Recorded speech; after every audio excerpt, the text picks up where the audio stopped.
When I was born, I was so delicate that the matriarchs of 5 prestigious families fought each other for the right to have me as their son-in-law.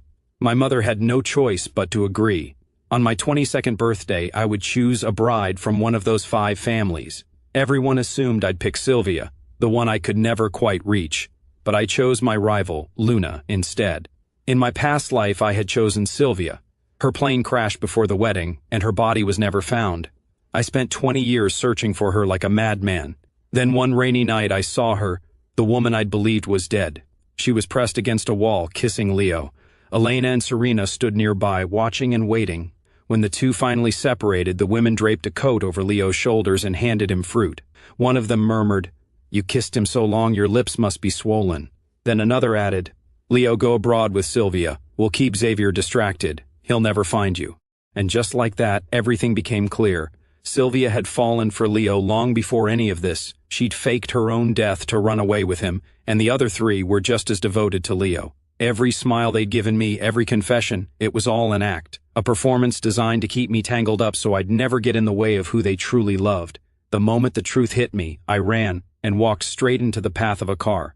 All 4 of them watched me die from the other side of the road. The only person who came to me was Luna, my old rival, the one I'd always treated with cold indifference.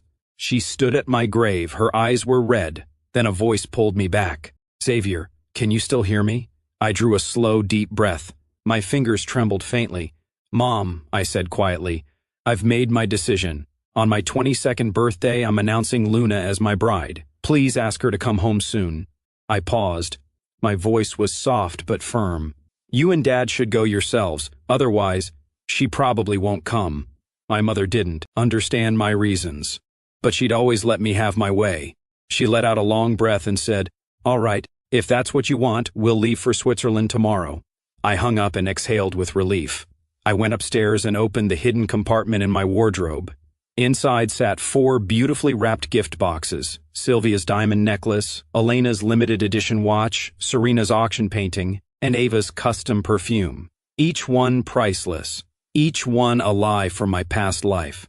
I gathered them in my arms and walked out without looking back. I'd barely reached the garden when I heard a familiar voice. Leo's eyes were red. His voice was thick with emotion. 22nd birthday is almost here. He really likes you. He's going to choose you for sure. You're about to become someone's wife." His voice cracked. "I can't keep doing this with you. Xavier paid for my entire education, and behind his back I was stealing the love that should have been his. I've wronged him deeply." He bowed his head, his voice almost disappearing. "You're the heir to one of the most powerful families in the country. I'm just a broke student who only got through school because of the Shi family's generosity. We need to forget each other. Forget all of it." My steps froze. All 4 women had gathered around Leo and Silvia. Silvia grabbed Leo's wrist. "Who gave you permission to leave?" she said. "Even if he chooses me, I only love you. Don't be scared. I've already figured everything out.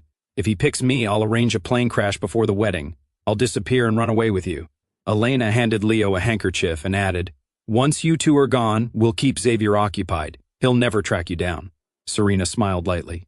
"Just go peacefully with Silvia. You've got nothing to worry about with us here." Ava's voice was warm and tender, but Leo bit his lip, his eyes glistening. "If Xavier ever found out, it would destroy him." All 4 women spoke at once. "We only care about you. Whether he lives or dies, that's not our problem." I stood completely still behind the tree. It felt like an invisible hand had reached into my chest and was squeezing my heart. Whether I live or die, it doesn't matter to them. They'd already proven it. I stepped forward, face unreadable, gifts in hand. My shoes clicked against the stone path. Leo went pale the moment he saw me. He rushed over. "What are you doing out here?" I didn't even glance at him. "Taking out the trash." "Let me help," he said, reaching for the boxes. "The Shi family paid for my university. I owe a debt." "You don't," I said flatly. "Don't bother with formalities." Mid-argument, Leo suddenly lost his footing. His fingers grabbed my arm, and we both tumbled into the nearby pond. The freezing water swallowed us whole. I don't know how to swim. I thrashed desperately toward the surface. All 4 women jumped into the water, but not for me. They raced to reach Leo, and I started sinking. Water flooded my nose. Through blurring vision, I watched Silvia pull Leo to the edge. Elena stripped off her jacket and wrapped it around him. Serena pressed on his chest. Ava dialed emergency services. Then Silvia cupped Leo's face in her hands and pressed her lips to his. I was frozen, just watching. Silvia performing mouth-to-mouth at the edge of the pool, cold water dripping from my hair. But the chill inside me made all of it feel like nothing. In my past life, Silvia had always been cold and distant. Every time I touched her, she'd wash her hands repeatedly. I told myself she just liked cleanliness, that she kept men at arm's length. I told myself I'd win her over eventually. Now I knew the truth. There had always been someone else. I had never existed in her eyes. I clawed at the edge of the pool with every ounce of strength I had. My nails dug into the ground. I can't die. I have to marry Luna. Nearby, Silvia finally pulled away from Leo. He coughed twice and opened his eyes. Relief washed over her face.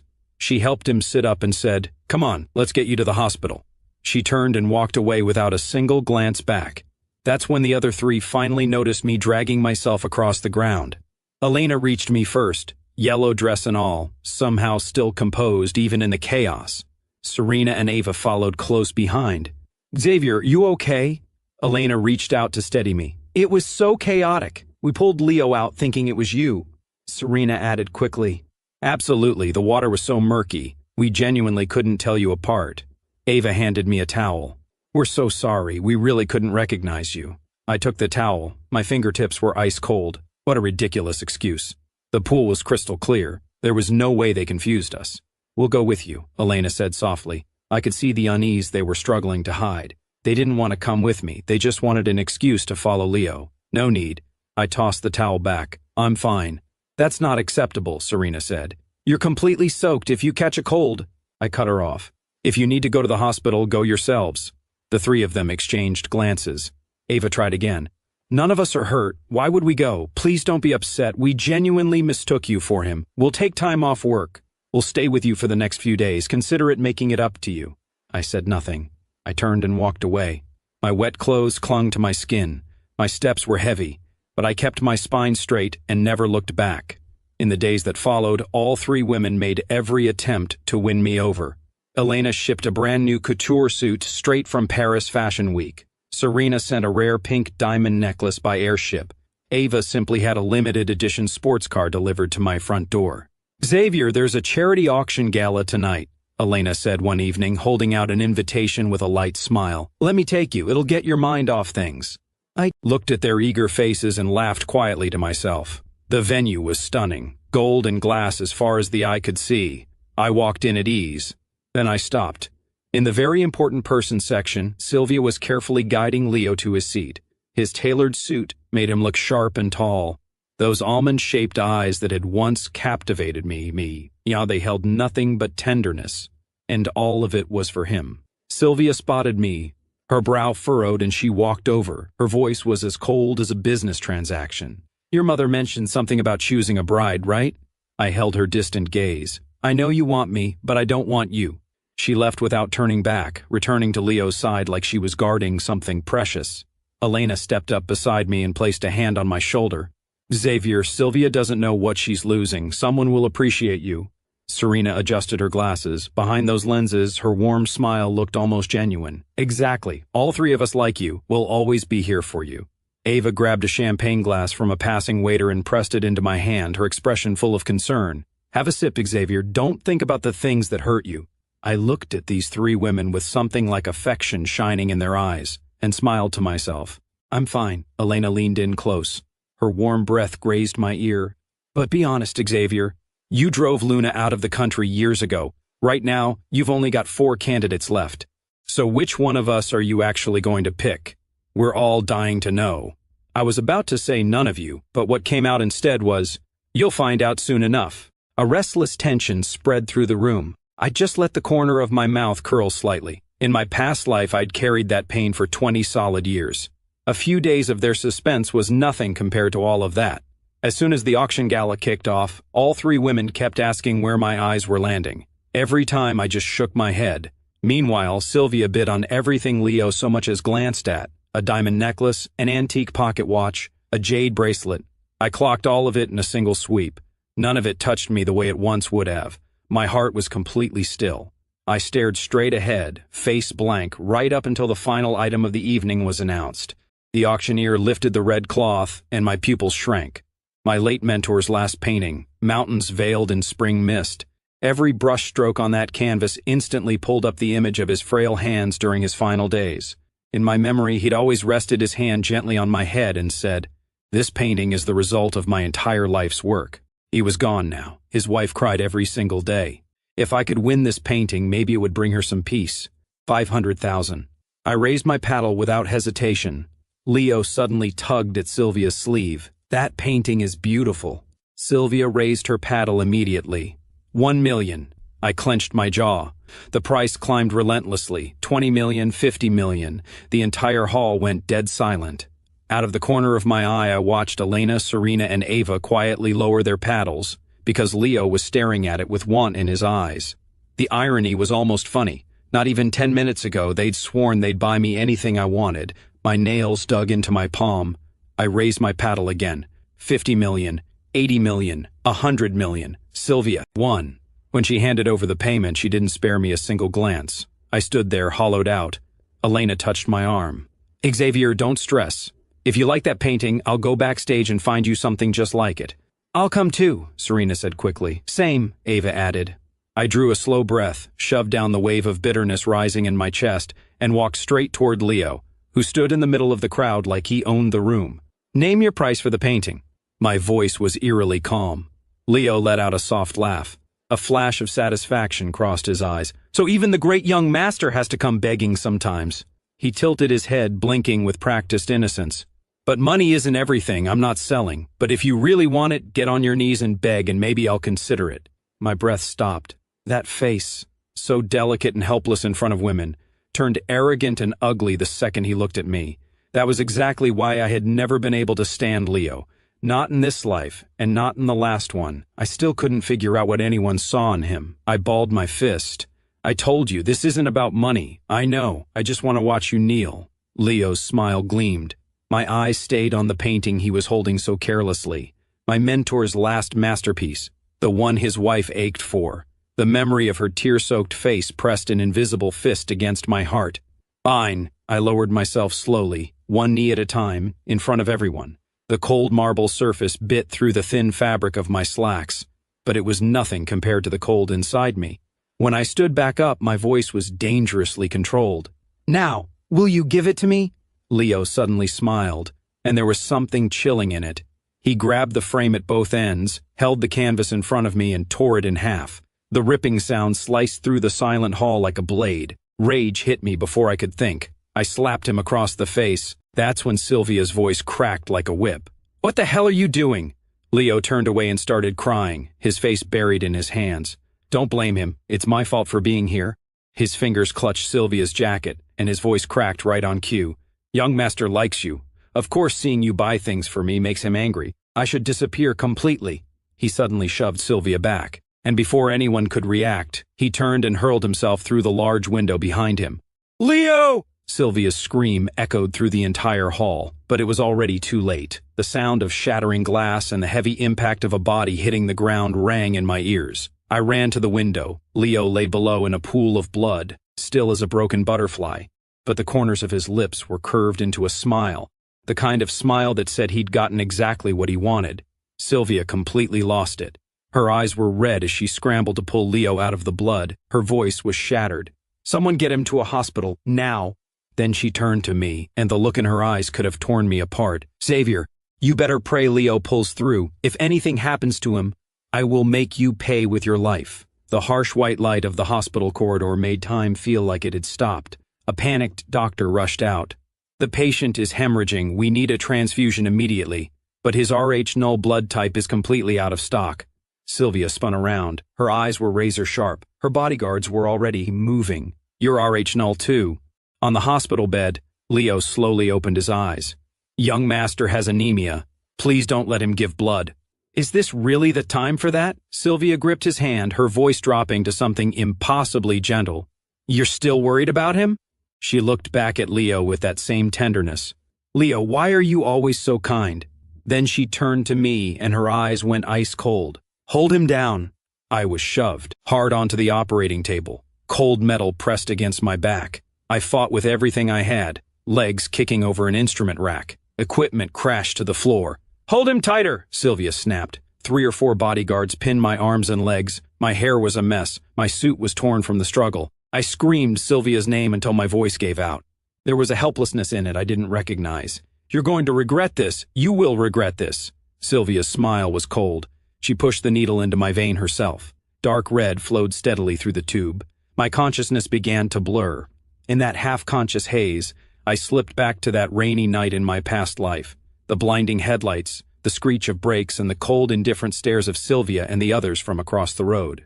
Only Luna, my lifelong rival, the girl I'd resented since childhood, came stumbling through the rain toward me. She caught my broken, bloodied body in her trembling arms. On the operating table, my tears mixed with the blood, blooming like faded, sorrowful flowers. "Luna, when are you coming back? I miss you so much." My voice faded, dissolving into the cold air until there was nothing left. When I opened my eyes, the harsh light made me instinctively raise my hand to shield my face. The cluster of needle marks on my arm quietly reminded me of everything they had done. "Xavier, you're finally awake." Elena reached my bedside first. Those eyes that always carried such warmth and longing now overflowed with concern. She reached out to touch my face. I turned away without thinking. "I'm sorry we took so long," Serena said softly. "Silvia crossed a line. How could she force you to give blood like that?" Ava handed me a cup of warm water. "Get some rest. We're going to go have a word with Silvia right now." I watched their hollow performance. My throat was dry. I knew this scene by heart. In my past life, every single time Silvia ignored me, these three would show up without fail. They'd fill the emptiness with sweet words, and then make some excuse to leave, always ending up right back at Leo's side. "Don't bother," I said. My voice came out rough. "I want to be alone." The three of them exchanged a glance. Elena was the first to stand. "Rest for now, we'll be right back." They hurried out. The door hadn't even fully closed when I peered through the crack and caught their voices in the hallway. Leo woke up. Silvia's with him, not letting anyone in. "Let's go grab his favorite snacks." The door clicked shut. I laughed and my eyes filled with tears. I was so tired I didn't even have the energy to be angry at their lies anymore. In the days that followed, I lay alone in the ward. Every time the nurse came to change my bandages, she'd look at me like she wanted to say something, then just sigh. "Your friends didn't come again today." I gave a small nod. My gaze drifted to the bunch of lilies on the bedside table, wilting now. Elena had sent them 3 days ago. The petals had turned yellow and curled inward, just like the concern those women wore on their faces. My phone buzzed. A message from Serena. "Xavier, something urgent came up at the company. We have to go abroad. We've arranged the best caregiver for you." Then Ava. "We'll bring you back a gift." Elena's message came last. "Get some rest. When we're back, we'll hit your favorite French restaurant." I tossed my phone aside. It wasn't that I needed them there. It was the incompetent, careless caregiver I couldn't take anymore. Boiling water spilled on my hand, blood backed up into the foretube, and nobody noticed. When the gauze got yanked off during a dressing change, I nearly bit through my lip. Instead of healing, I was collecting new burns and bruises. I'm checking myself out. Despite the pushback, I signed my own discharge papers. That's when Elena, Serena, and Ava showed up, claiming they'd wrapped up their work and come to take me home. As we passed through the very important person ward, a half-open door let out a murmur of voices. "One more sip," Silvia said softly. "The doctor said you need the nutrition." I stopped cold. Through the crack, I watched Silvia spoon-feeding soup to Leo. Her fingers moved with such tenderness, like she was handling something that might shatter. A nearby nurse whispered, "She's been here for days, skipped her own meetings. Now that's devotion." Without realizing it, my fingers had closed around the edge of my jacket. Elena stepped forward immediately, her beautiful face full of sympathy. "Don't be sad. Silvia doesn't know what she has, but we like you. Just pick one of us three at your birthday dinner." Ava leaned in close. "We'll treat you right. Promise." I smiled, but my eyes were ice cold. "I don't have to choose." I raised my gaze slowly, choosing each word with care. "Not one of you. Not a single one." The three of them looked at each other. Identical indulgent smiles drifted across their lips, clearly convinced this was just a boy throwing a little tantrum. Then Ava suddenly brightened. "Hey, Xavier, the weather is gorgeous today. Why don't we head to the Royal Equestrian Club? It'll clear your head." I shook my head, completely expressionless. "I don't want to go." "Don't think like that. Fresh air is good for you." Elena took my hand and steered me toward the car. "Come on." The Royal Equestrian Club was lush and beautiful. The breeze carried the scent of fresh grass. All I felt was a chill that went straight to the bone. "Xavier, go pick a horse and ride," Serena said, handing me a helmet. "We're going to grab some refreshments." "Sure." I took it without thinking and chose a calm mare. Right then, all I wanted was distance from these suffocating people.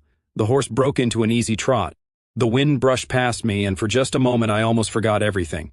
Then the second I let my guard down, chaos erupted somewhere in the distance. Hundreds of horses came pouring out of nowhere, stampeding straight toward me. I yanked the reins and tried to turn, but it was already too late. I pulled with everything I had. The terrified mare wouldn't listen. I was thrown from the saddle and hit the ground hard. The first hoof came down on my leg. I heard the bone snap, then a second, a third. I crumpled into the grass as blood soaked into the ground. Just before the darkness took me, I saw 3 figures standing in the distance, watching. When I came to, the bright light burned my eyes. My body was wrapped in bandages. Even the smallest movement sent fire ripping through me. From outside the door, Silvia's cold voice cut through. I held my breath. "You went too far. I told you to get him to give blood. I didn't say bribe the caregivers to torture him and then unleash 100 horses on him. His bones are broken. He almost died." Ava's voice was indifferent. "Who told Leo to get involved? This was just a little payback." Elena's words drove into my chest like a poisoned blade. "If it weren't for Leo, who would bother playing this game? I'm sick of pretending to like him every single day." I bit down hard on my lip. So it was them all along. The boiling water. The jammed forth the stampede. Every single thing, premeditated. All of it for Leo's revenge. I couldn't make sense of it, even if they didn't love me. We grew up together. They used to ruffle my hair and call me Little Xavier. When I was sick, they'd sit by my bed all night. They'd pour their hearts into planning surprises for my birthday. And now, for someone they'd only known a few months, they destroyed me. I wanted to kick that door open and demand answers. I wanted to scream until my voice gave out. But the wave of pain broke me before I could move. I slipped back into the dark. When I opened my eyes again, I had no idea how much time had passed. The room was empty. The only light came from my phone screen. 3 unread messages. "Xavier, please forgive us. We couldn't protect you. We came abroad to make things right. Get better soon. Tell us whatever you need. We'll bring it." I put the phone down. I felt nothing. I didn't even have the energy to be hurt anymore. I didn't want to see them. I didn't want to hear one more word of their hollow concern. I just wanted to lie here alone and heal. But that same day, the door swung open. Leo strolled in, shoes clicking against the floor. Unlike me, wrapped head to toe in bandages, he looked perfectly fine. "Heard you're pretty messed up," he said, cruelty plain in his voice. "Sylvia's been by my side every single day, hand-feeding me, staying until I fall asleep." He tilted his head with that practiced look of innocence. "And here you are. Nobody's come to see you. How sad." I couldn't even look at him. "Is there anything I can help you with?" Then Leo pressed down on my broken leg. The pain hit like a lightning bolt. I shoved him away on instinct. He stumbled and fell. "How dare you?" He stood up slowly, brushing off his clothes. "Silvia considers me irreplaceable. She holds on to me like she's afraid I'll disappear, and you have the nerve to treat me like this?" He shot me one last look of contempt, then slammed the door on his way out. My stomach dropped. A cold dread settled in, just like I feared. Not even 10 minutes passed before Silvia walked in. Her eyes were red, her hands locked around my throat. "Leo only came to see you out of the kindness of his heart, and you put your hands on him." My vision narrowed. "I didn't." "Don't lie to me. If I hadn't shown up when I did, you would have hurt him again. I know you have feelings for me, but I've told you over and over I don't feel that way about you.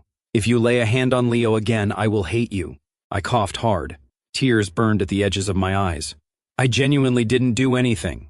Silvia suddenly smiled. The coldness of it made my skin crawl. "All right, don't say I didn't give you a chance." She snapped her fingers. 5 large men walked in, my pupils shrank. "Silvia, what are you doing?" She looked at me without a shred of warmth. "You hurt Leo." I tried to push myself up from the bed. My broken bones wouldn't let me. "Are you out of your mind? This will destroy our family's partnership. I'd go to war with the Shi family for Leo." She turned to leave. "Are you seriously going to do this to me?" My voice broke into a scream. Silvia paused and looked back. "If you're scared, I'll give you one way out. Promise me you won't name me as your bride at the birthday ceremony, and I'll let you walk." My voice was shredded. "I never intended to choose you. I would never choose you either." Something shifted in Silvia's expression. "You won't choose me?" A cold laugh. "Xavier, you've been chasing me since we were kids. You've had feelings for me for years now that you're acting so stubborn. Don't go blaming me for what comes next." The door clicked shut. The 5 men closed in around me. I shut my eyes in despair. The sound of fabric tearing filled my ears. No, stay away from me. Let go.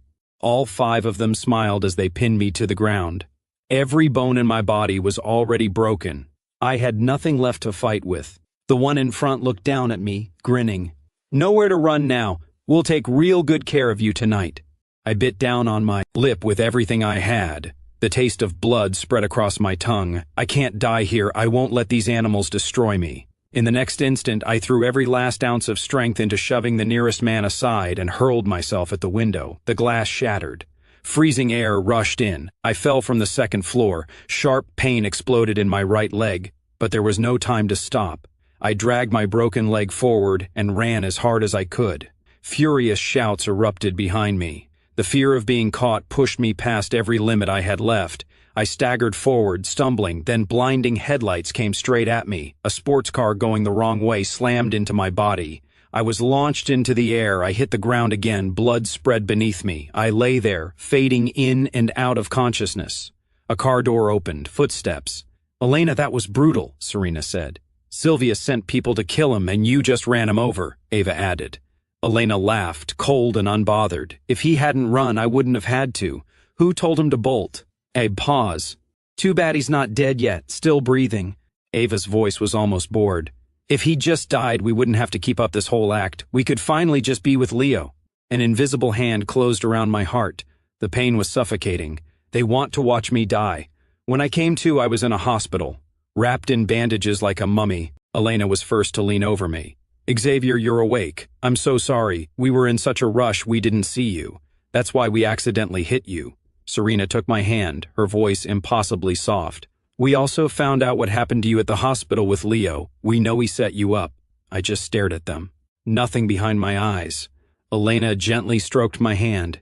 "Get some rest. We're going to go have a word with Silvia. This time, we'll make sure you get justice." They turned and left. I closed my eyes. A quiet, self-mocking smile settled on my lips.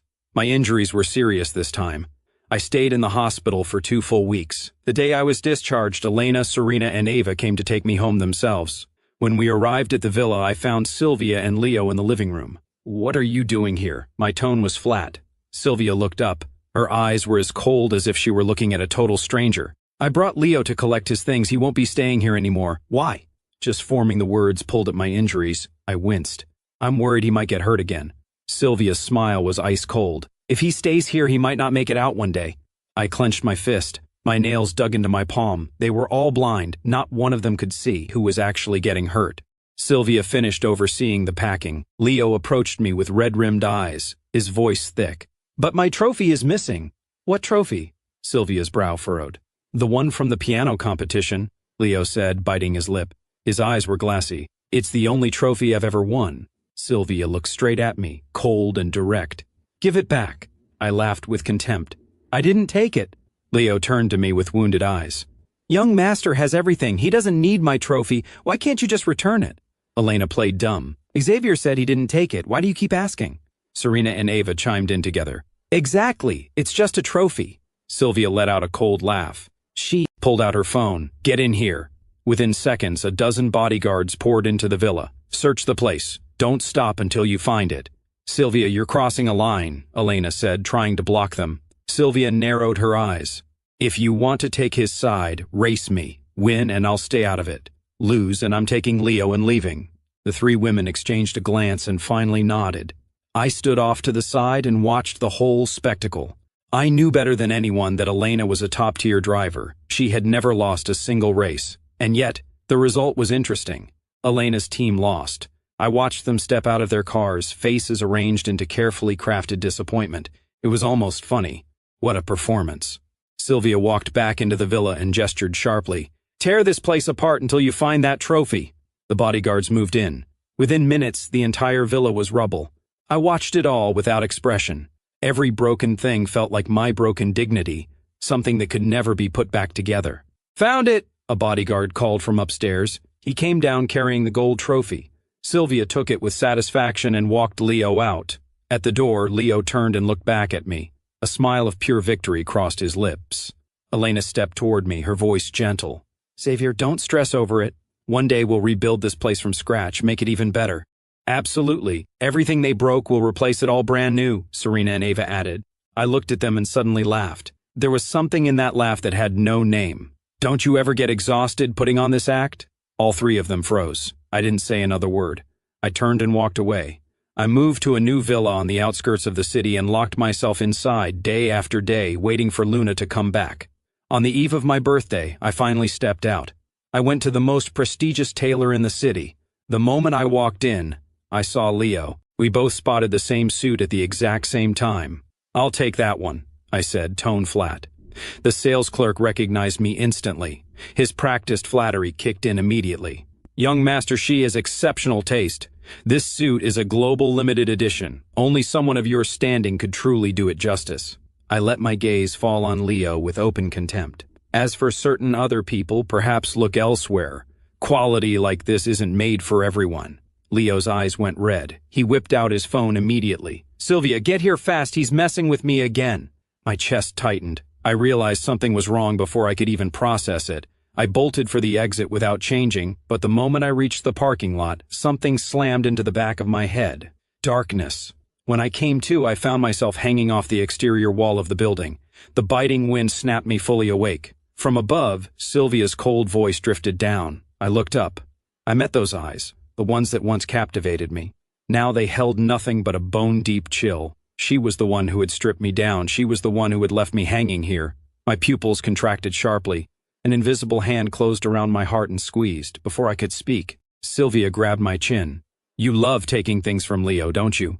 She leaned close. "Remember this. Next time you think about taking something from him, ask yourself first, can you handle what comes after?" She let go without a second glance and turned away. Her footsteps faded down the corridor and stairwell. Then the voices drifted down from above. "He keeps challenging Leo. Someone needs to teach him a lesson." Elena's voice carried a cruelty that made me shudder. Serena adjusted her glasses and said quietly, "Give it an hour before we bring him in." Ava laughed. "Why not just leave him up here all day? He won't die. That gives us plenty of time to pick out a new suit for Leo." Their footsteps faded into the distance. They left me alone, dangling 69 floors above the ground. The wind was merciless. My entire body was shaking. I clenched my jaw as hard as I could, but the tears came anyway. Why are they doing this? I thought that even if love wasn't in the picture, at least the bond from childhood would hold. But now they're treating me worse than strangers. The next morning, passersby stopped and pointed at me, gossiping among themselves. "Oh my God, isn't that the young master of the Shea family? Why is he hanging there like that, dressed like that? How humiliating." I looked down at the crowd below. They looked as tiny as ants. The shame burned so hot I thought it might actually kill me. Part of me just wanted to let go of the rope. But that's when Elena, Serena, and Ava finally showed up. Late, as always. "Xavier, we're so sorry." Serena quickly pulled off her jacket and draped it over my trembling shoulders. "We just found out Silvia had tied you up here. Don't be scared, we're taking you home." Ava sat down beside me. "Forgive us. We won't hurt you anymore." I looked up at their fake faces and laughed. All three of them froze. I shoved them aside and stood up straight. "Weren't you three the ones who gave me these wounds?" Their expressions shifted, but they recovered fast, smoothing their faces back into something soft and gentle. "Xavier, you're misunderstanding. We didn't know anything about this." "I don't want to hear it." I turned and walked away. On the eve of my birthday, they showed up at my door. Elena leaned against the doorframe, her eyes full of conviction. "Tomorrow you're going to choose Silvia, aren't you?" I looked at them, completely blank. "I've already said, I'm not choosing her." Serena sighed. "Drop the stubbornness." "So what if Silvia said no?" "We're right here." Ava stepped forward and said quietly, "We love you, Xavier. Stop fixating on Silvia and look at what's right in front of you. Do they actually think I'm going to choose one of them?" I turned around. My eyes were calm. "Don't worry, I'm not choosing any of you." The three of them exchanged glances. It was obvious they weren't taking me seriously. They left after a while, but not long after, Silvia showed up. "You know you're going to choose me tomorrow?" "Fine, but promise me you won't hurt Leo again." I cut her off mid-sentence. "I'm not choosing you." Silvia laughed with contempt. "You really think I'm going to believe that?" She turned and left without another word. I closed my eyes, exhausted. Then my phone rang, breaking the silence. My mother's voice came through. "Xavier, we've talked to Luna. She'll be at the venue on time tomorrow. Are you completely sure about this?" I gripped the phone tighter. My fingers trembled slightly. "I'm sure." My birthday arrived. The banquet hall looked stunning, crystal chandeliers sparkling in every direction. The moment I walked in, all three women swarmed me. Elena's gaze was blazing. Her voice dropped low. "Xavier, you look incredible tonight. I can't take my eyes off you. That suit is perfect on you." Serena smiled. "Happy birthday." Ava handed me a glass of champagne. I was about to speak when a strange hush fell over the room. I looked up. Sylvia walked in with Leo, who was wearing an identical suit. The hall erupted in noise, and the color drained from Elena, Serena, and Ava's faces all at once. Xavier, something came up. We'll catch you later. They scattered. I stood there alone. My heart sank. Sylvia walked toward me, her voice cutting like ice. Xavier, either go change right now or I'll take that suit off you myself. I clenched my fist and didn't move an inch. Normally, a gorgeous woman threatening to forcefully strip me in front of a crowd would cost extra, but today it was just exhausting. Sylvia sneered. She raised her hand. Take him. Make him change. 2 bodyguards dragged me out by force. 10 minutes later, I walked back into the hall in a short-sleeved shirt. My face was white as paper. The ceremony began. The host smiled and turned to me. Young Master Zed, who will you be choosing as your bride today? I took a slow breath. Give me just a moment. Elena frowned. Xavier, who are you waiting for? Right at that moment, the banquet hall doors swung open. My parents walked in, and behind them was a tall woman. She was dressed in a beautifully tailored gown, and her presence was so commanding it was almost suffocating. She's finally back. My eyes burned immediately. My vision blurred. Without a moment's hesitation, I walked straight toward her. My voice wavered, but held firm. I choose her. The hall erupted. Everyone knew that Luna and I were childhood enemies, that we fought every single time we saw each other. Nobody had expected she was the one waiting for me. Sylvia exploded with fury and lunged forward. Xavier Zed, what the hell do you think you're doing? I didn't even look at her. My eyes stayed locked on Luna, who stood a short distance away, completely unbothered, though I could see her gaze darting quickly back and forth between me and Sylvia. I said, I choose her. I raised my hand and pointed directly at Luna. The words hit like a bomb. The hall roared. Aren't these 2 enemies? Oh my God. Sylvia's face was murderous. She grabbed my wrist. Have you lost your mind? What are you saying? I shook her off coldly. I'm completely in my right mind. Sylvia ground her teeth. That's impossible. You were clearly. I stopped her. Clearly what? A contemptuous smile crossed my lips. That I chased Sylvia for 20 years. That I couldn't live without her. Were those the words you were going for? I shook my head slowly. Sylvia, you think way too highly of yourself. The words hit her like a physical blow. She took a step back. She had never seen me look at her like this before. Eyes cold, voice sharp, like I was a completely different person. Silence fell over the hall again. All eyes turned to Luna. She walked slowly toward me and studied me like she was looking straight into my soul. Young Master Zed. Her laugh was cool. Don't run your little games on me the way you do on everyone else. I held her gaze without flinching. I'm not running any games. Our eyes met. The guests held their breath, afraid to miss a single second. At that moment, Leo pushed through the crowd and reached Sylvia's side. He gently touched her sleeve. Sylvia, is young master just acting out? This is all my fault. I shouldn't have come. Sylvia immediately grabbed his shoulder. This is not your fault. She turned on me, rage burning in her eyes. Is humiliating me really what you wanted? I looked at both of them and felt absolutely nothing. I'm not humiliating anyone. I'm just making a decision. Suddenly, Luna let out a light laugh. And just like that, the tension in the room cracked open. She turned to face Sylvia. He chose me. Do you have a problem with that? The words came out effortlessly, but with an authority that left zero room for argument. Sylvia's face twisted. Don't get too pleased with yourself, Luna. Xavier is just confused right now. He doesn't love you, not even a little. Luna shrugged. So it's just an engagement then. Love isn't a requirement. The words landed like a cold fist against my chest. I knew Luna was saying it deliberately, but the indifference in her voice still stung. Sylvia opened her mouth to say more, but my father stepped forward. That's enough. Xavier has made his decision. Tonight's ceremony is now concluded. Thank you all for coming. Enjoy the rest of your evening. The guests filtered out, though the whispers never fully died down. I watched Sylvia storm out in fury and caught the complicated expressions playing across Elena, Serena, and Ava's faces. Finally, I exhaled. I looked at Luna. She had already turned to leave. Wait. I ran after her. Can we talk? I reached out to grab her sleeve. She stepped aside easily. There's nothing to talk about. Luna finally turned to face me. Her eyes were ice cold. I don't know what game you're playing. I don't want any part of it. This isn't a game, I said quickly. Every word I said, I meant it.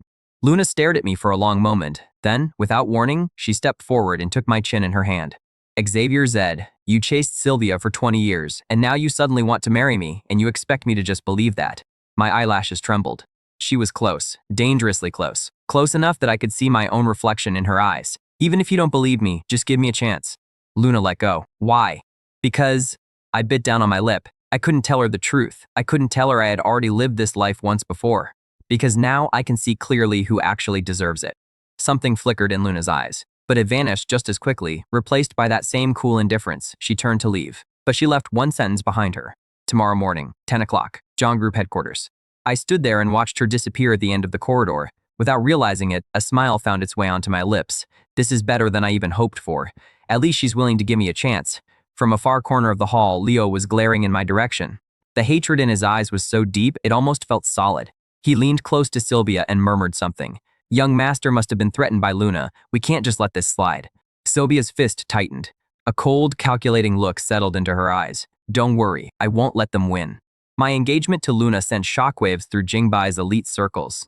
The other 4 families immediately launched background checks on her, desperate to understand why I'd chosen my oldest enemy. But Luna's past was airtight. On paper, it traced back to a secretive Swiss empire, one connected to European financial consortiums and powers that nobody dared name out loud. How is she this powerful? Silvia slammed the report down on the table. She's just some spoiled girl I spent my whole life keeping in her place. Who gave her the right? Elena thought for a moment. Maybe we never really knew her at all. Leo said nothing, but inside he was seething. He'd pulled Silvia and the others away so he could watch Xavier break down and cry, not stand tall and unmoved. He drew a slow breath and swallowed his rage. Then he made a call. The next day, I arrived at my private club. Voices drifted out from the hallway. Not here, Silvia. Leo's voice was hushed, almost tender. My footsteps stopped. Silvia had Leo pressed against the wall and was kissing him without a care in the world. Leo spotted me and deliberately raised his voice. Silvia, if young master sees us like this, it'll destroy him. Silvia just laughed, cold and dismissive. Did he ever stop to think about what it did to me when he chose Luna? I stood there and watched in silence. In my last life, a scene like this would have shattered me completely. Now it just looked pathetic. I turned to leave and rounded the corner straight into someone. Luna was watching me with those deep, unreadable eyes of hers. Seen enough. I raised an eyebrow. Are you following me? Luna didn't answer. She glanced past me at them. Before I could say a word, she plucked a glass of wine off a passing waiter's tray and walked straight toward Leo. She upended the entire bottle over his head. Leo stumbled back, sputtering. Luna, are you out of your mind? Silvia exploded. How dare you? Luna didn't even look at them. She grabbed my hand, pulled me out, and her black car disappeared into the night. The silence inside the car was suffocating. I looked over at Luna in the driver's seat. Are you upset? She said nothing. The car picked up speed. Is it because I went to see Silvia? I asked, keeping my tone light. The tires screamed. The car lurched to a hard stop at the side of the road. Luna turned to face me. There was something so dark in her eyes that a chill ran straight down my spine. I'm asking you one more time, why are you marrying me? If this is about making Silvia jealous, congratulations, mission accomplished. But don't make me your pawn. I looked at her quietly. Then I reached out and gently touched her face. Luna went completely still. The sharp edge of her expression softened, just for a second. I smiled and lightly traced my fingers near her brow. Luna, are you jealous? The words had barely left my mouth before Luna grabbed my wrist. Don't push me. Her breath was inches away, carrying the scent of red wine and something dangerous. I tilted my head, still smiling. And if I do anyway? Luna stared at me, then she laughed and let go. What do you even want? She paused. You don't even realize you have a fever. Her thumb pressed against my forehead and found it burning. That's when the dizziness hit. Luna's face split into 2 blurry shapes in front of me. I reached out instinctively for her sleeve, but she'd already caught my wrist. Stop moving. The car started again. She drove toward the nearest private hospital. I slumped back in my seat. Consciousness started pulling away slowly. Through the haze, I could just barely hear Luna's voice on the phone, arranging fever medication and an IV drip. The neon lights outside the window melted into colored streaks. A memory surfaced from my last life. A rainy night, my body cold, soaked in blood, and Luna's trembling voice calling out to me. Then a sound snapped me back to the present. Luna had parked the car and was looking at me, something unreadable in her expression. Can you walk? I tried to say I was fine, but the moment I moved, darkness swallowed everything. The next second, someone caught me. The faint scent of cedarwood from Luna wrapped around me completely. She muttered under her breath, "What a hassle," and then pulled me close. In the VIP ward, the doctor pushed his glasses up. Temperature is 102. 2. He'll need to stay for observation. He hesitated, then glanced at Luna. She understood immediately and followed him out into the hallway. The needle marks on young Master C's arm are very recent, the doctor said quietly. They appear consistent with forced blood draws. He lowered his voice further. There are also multiple bruises and soft tissue injuries across his body. Also recent. Something isn't right. Luna's eyes went ice cold. When she walked back into the ward, I was already drifting in and out of consciousness. The nurse was attaching the 4th IV line. When the needle went in, my body flinched involuntarily. Luna stood by the bed. Her gaze fell on my bare arm, the marks covering it. Her knuckles cracked. Then I mumbled something in my half-sleep. Silvia, why? Luna's face went blank again. She turned to leave. But a burning hand caught hers. My voice was barely above a whisper. Luna, don't go. Her footsteps stopped. Moonlight slipped through a gap in the curtains and fell across my sweat-drenched forehead. Luna stood there in silence for a long moment. Then she quietly sat back down in the chair beside the bed. When I opened my eyes again, Luna was still there, closer than before and just a little tired. My throat was dry and raw. I was about to speak when her expression slid back into its usual cool composure. Your fever broke. Then it hit me. I was in a hospital. There was warm water on the table nearby. My eyes stung. The last time I'd been sick, Sylvia had been too busy with Leo to even check in on me. Thank you, I said quietly. Luna paused mid-button on her cuff. Don't bother. As long as the engagement stands, keeping you healthy is my responsibility. I smiled faintly. I didn't point out the contradiction between what she said and what she'd done. Luna, I had a dream that everyone left me. She looked at me. Did the fever fry your brain? What kind of thing is that to say? She didn't finish her sentence, because I cut in. But in the dream, you came, only you. The air went completely still. Just for a moment, something shifted in Luna's expression, then it vanished just as quickly. She picked up her jacket and moved toward the door. She stopped with her hand on the handle. How did you get those injuries on your arm? I looked up and gave a tired smile. Would you believe me if I told you Sylvia forcibly took my blood for Leo? Luna's back went rigid. The word fell into total silence. Idiot, she said it suddenly. I blinked. What? Luna repeated it word by word. I said you are completely and utterly an idiot. Letting someone take your blood without a fight, letting yourself get pushed around, never pushing back. She laughed coldly and touched the marks on my arm. What do you call this? My fingers twitched with frustration. I started to argue, but she cut me off. Lie down, rest properly. She pressed her hand to my shoulder and pushed me back against the pillow firmly enough that there was no room left to argue. Her palm was warm. That warmth cut right through the cold, sterile smell of the hospital. I looked at her. There was something churning in her eyes that I couldn't fully read. She let me go. She picked up her jacket and turned. I'll handle it. The door closed softly, but my heart was pounding. Half an hour later, on the top floor of John Group headquarters, Luna dropped a stack of files onto the desk. Confirm everything.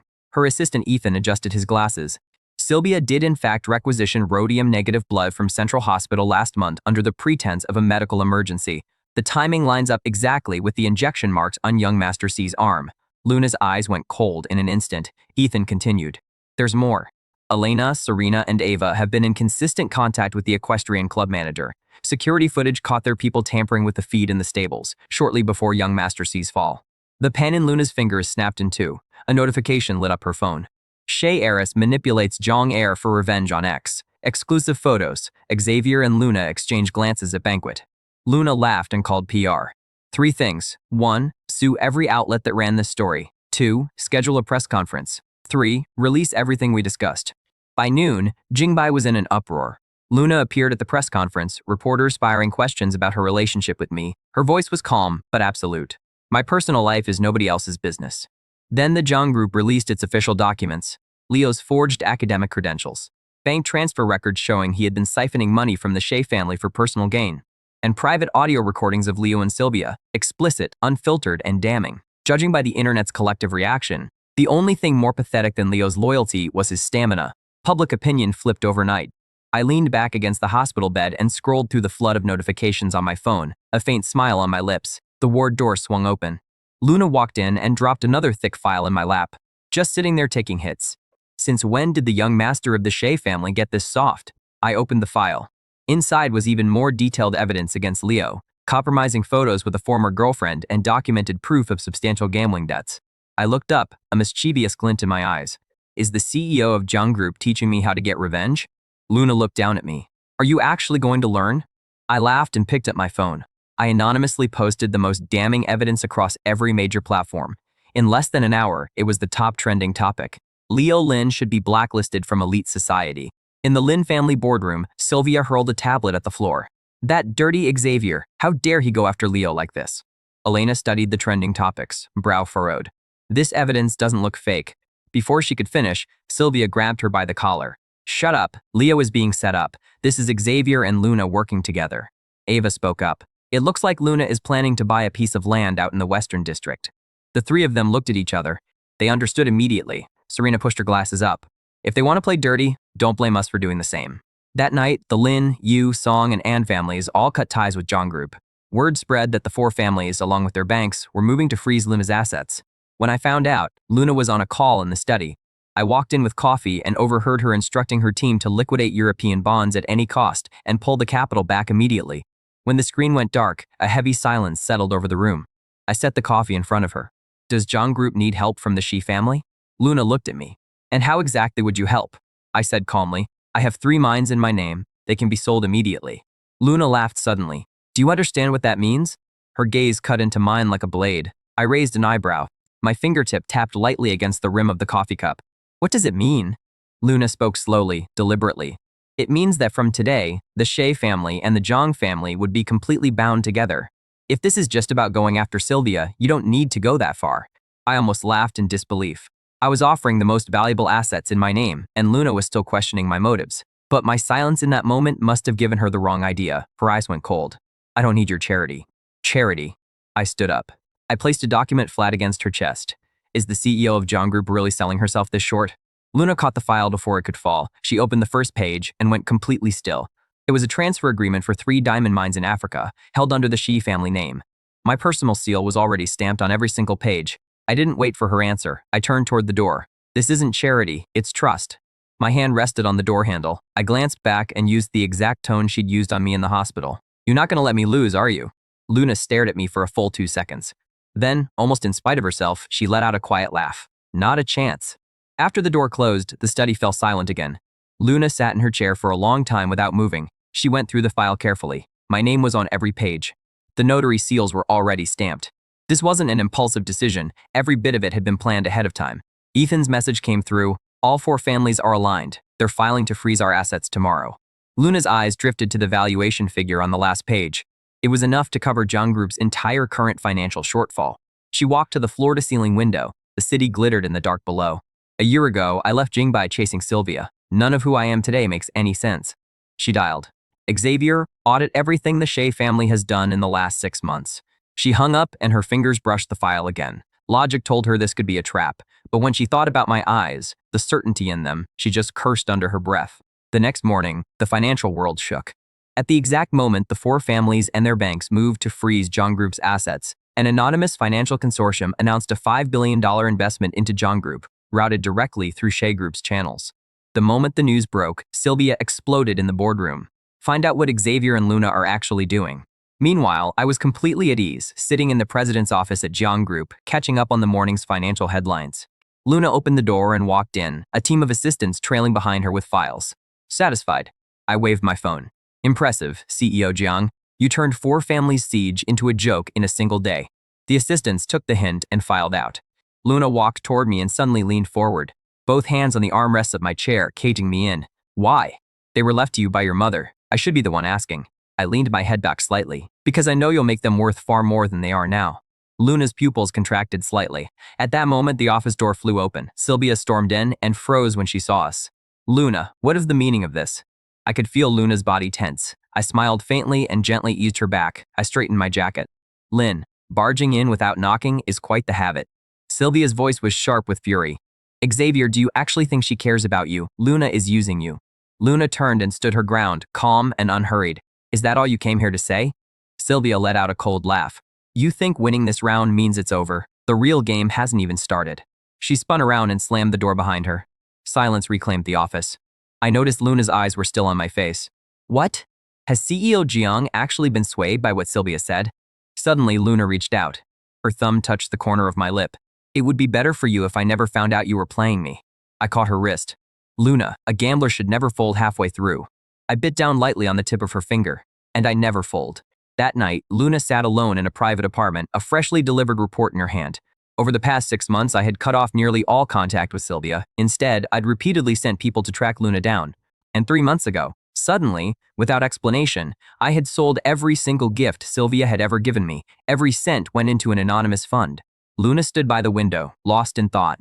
She kept feeling like a crucial piece of the puzzle was slipping just out of reach. Then her phone lit up. A message from me. There's an auction gala tomorrow. Come with me. Luna stared at the message. Without meaning to, the corners of her lips curved, just slightly. She caught herself and went still again. She typed back one word, fine. Then she fed the investigation report into the shredder. Whatever my intentions were, she would figure them out eventually. But the mirror in front of her gave her away, showing that small smile she couldn't quite hide. I had just stepped out of the Zhang Group building, head down, checking the mining transfer confirmation on my phone. Then someone grabbed my wrist, hard. I looked up. Leo's face was right in front of mine. Young Master Zed, I know I made mistakes. Leo's voice trembled. He raised it deliberately so the bystanders around us could hear. I never should have gone after Miss Lin. After everything the Shea family did for me. He dropped to his knees. Please, have mercy. Let me go. A crowd gathered. I watched Leo's performance with cold eyes. For a guy complaining about being crushed by the elite, he certainly dropped to his knees with the practiced ease of a professional sugar baby. He let out a sob. I earned my credentials through hard work. You can't use your power and money to crush people like us who have nothing. I let out a short, sharp laugh. Leo, you really are broke. I let my eyes travel slowly from his head to his feet, taking in every designer piece he was wearing. Just not the way you think. You're bankrupt where it counts. Up here. I tapped my temple. A ripple of laughter moved through the crowd. Several sharp-eyed office workers immediately started whispering. Isn't that the new Chanel pre-fall collection? I saw it in a magazine last week. And that watch? That's the Cartier Ballon Bleu series.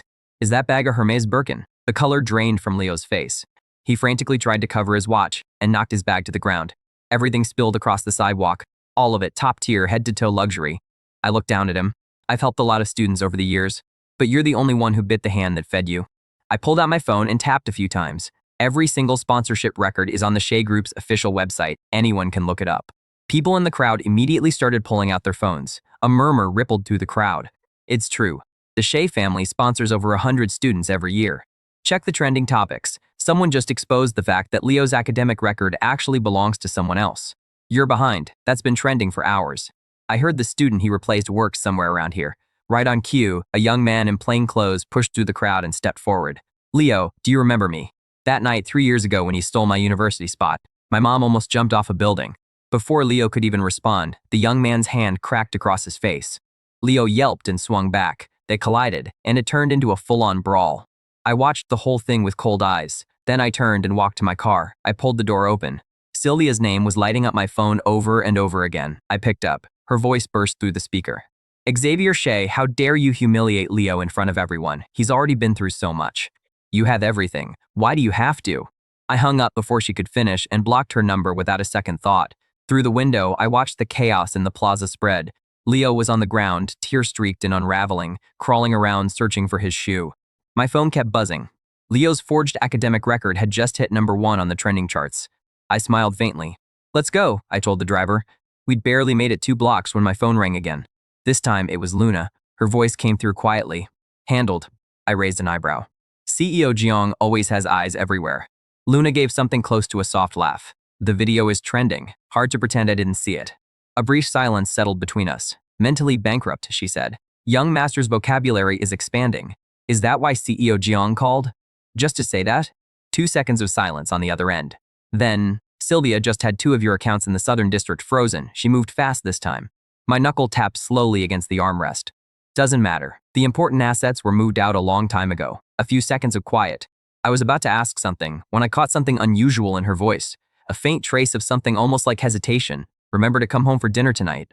Late that night, Luna jolted awake at a sound. Ragged, uneven breathing.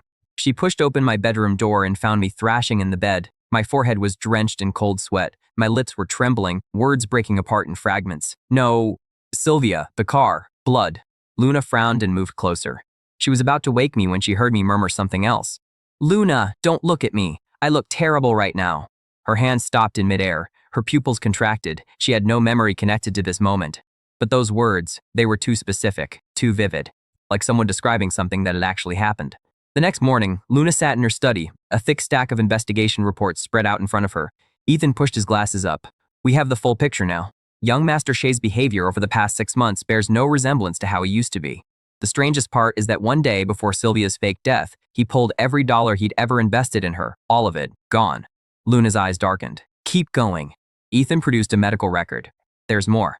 3 months ago, young Master Shea ran a 104-degree fever. The first thing he did when he came to was send someone to Switzerland to find you. Luna's fingers drummed against the desk, the rhythm picking up speed. Every piece of evidence pointed toward a conclusion that shouldn't be possible.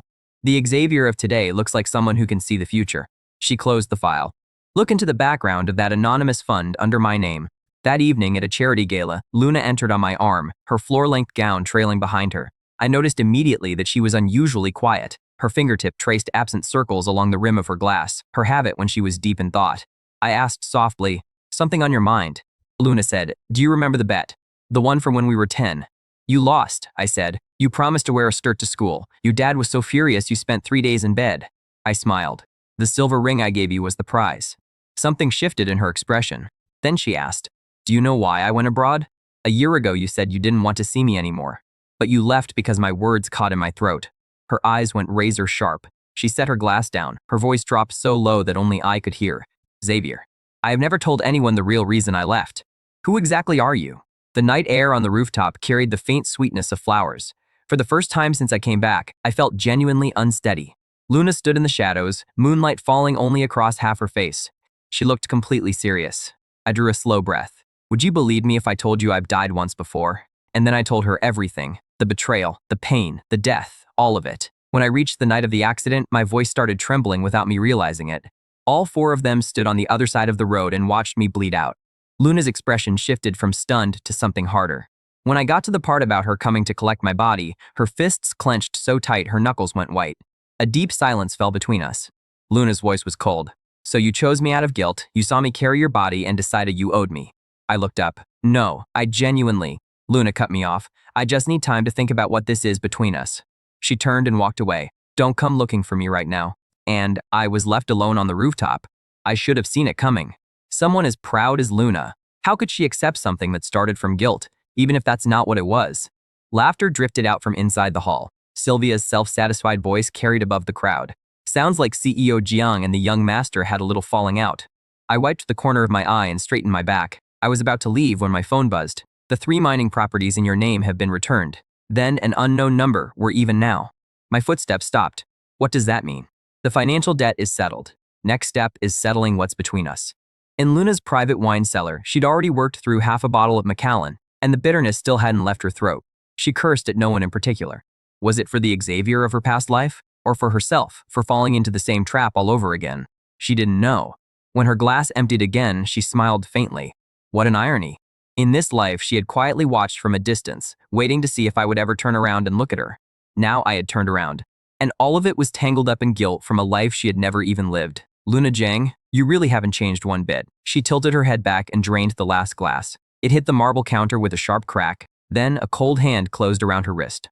I was standing behind her. I didn't even know when I'd come in. No shoes. My bare feet pressed against the ice-cold floor. How did you get in? Her voice was heavy, barely recognizable. I held up a key and gave it a small shake. Won it in a bet. Luna suddenly remembered. She'd never taken back that spare key. She turned her face away. Did you come to watch me make a fool of myself? I took the glass right out of her hand, tipped it back, and drank whatever was left. The burn hit hard, but I still said it. I didn't walk away from Silvia because she betrayed me, and I didn't choose you out of guilt. My finger found an old scar above her brow, the one we'd given each other when we were 15.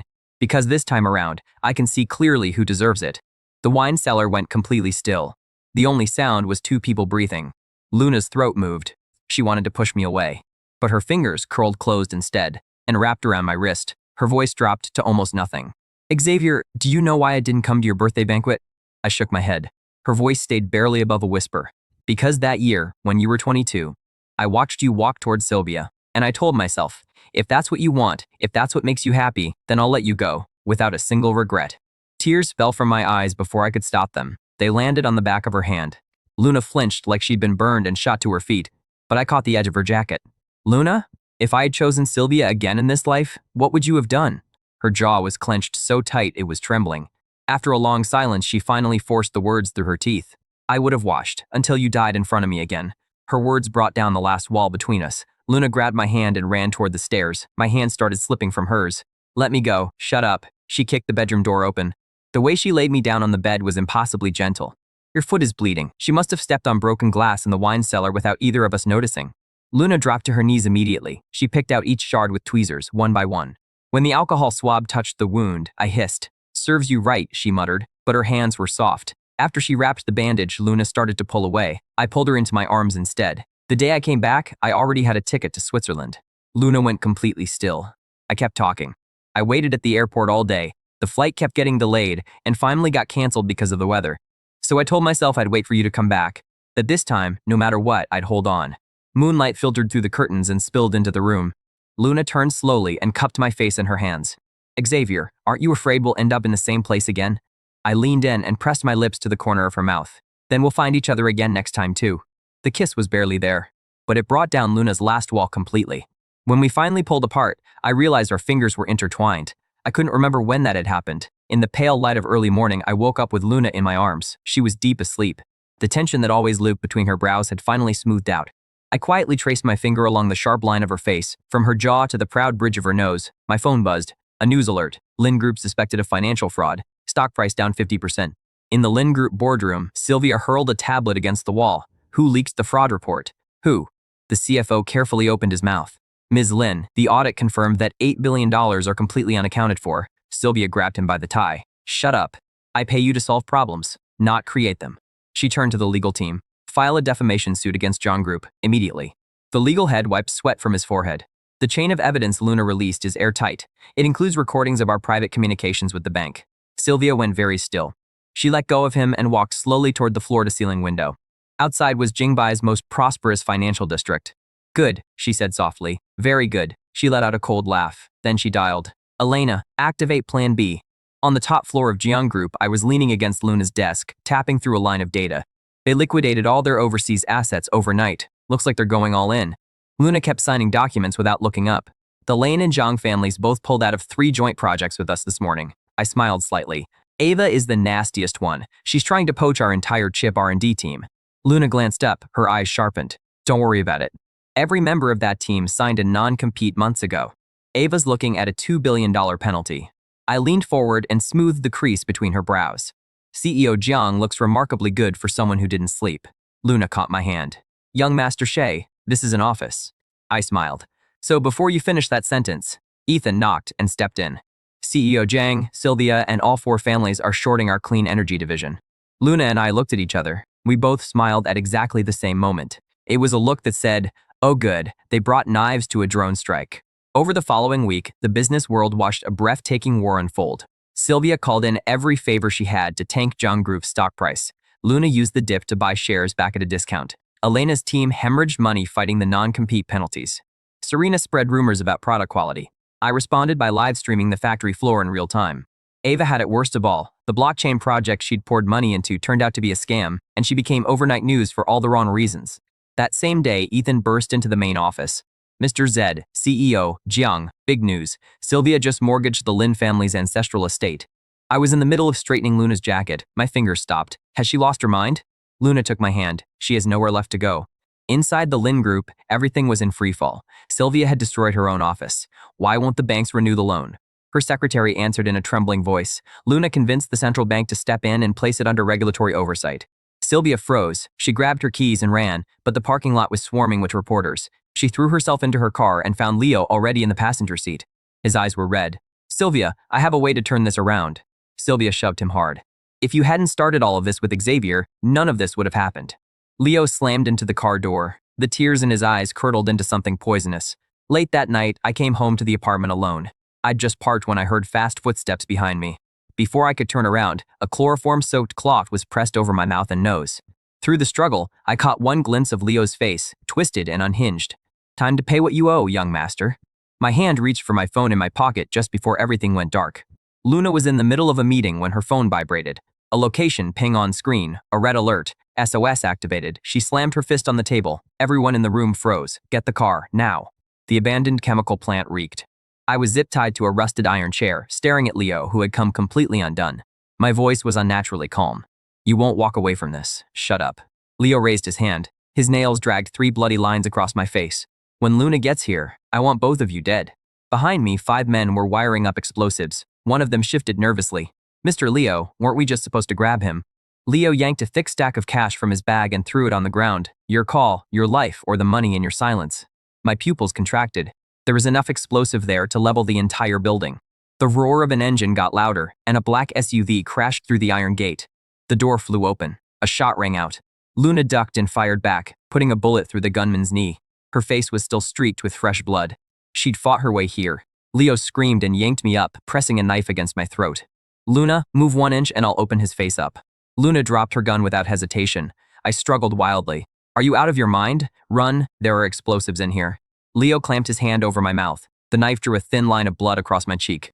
What a touching moment. He nudged the detonator with his foot. CEO Jiang, get on your knees and beg, then I'll let him go. Fury flashed in Luna's eyes, but she knelt. Leo laughed like a man who'd cracked. Not enough. I want your forehead on the floor. Tears broke free from my eyes. I shook my head frantically. A raw, broken sound tore out of my throat. Luna slowly lowered her head toward the ground. Just as her forehead was about to touch the floor, a gunshot cracked through the air. Blood exploded from Leo's knife hand. Luna snapped upright and pulled me behind her. "Watch out," I screamed. As Luna spun around, a long blade drove into her from behind. It punched through her chest. Blood hit my face, hot and thick. I watched Luna stagger, but she stayed on her feet, stayed in front of me. She fired 3 shots and put the attacker down. As she slid toward the floor, I caught her. She came apart completely in my arms. "Luna, why did you come?" She leaned back against the wall. Blood at the corner of her lips. Her trembling hand found my face. She managed a faint smile. "Because you're my fiancé." Sirens wailed somewhere in the distance. Leo screamed and lunged for the detonator. Luna raised her gun with everything she had left. The bullet hit him dead center in the shoulder. He screamed and went down. Luna's arm dropped. In the hospital corridor, I sat outside the ICU like a statue, still in blood-soaked clothes. My hands wouldn't stop shaking. Is she going to die? The words came out before I could stop them. Ethan's eyes were red. He shook his head slowly. "Trust, CEO Jung." I stared at the dried blood on my palms. In my last life, when I died, was she this scared? This helpless?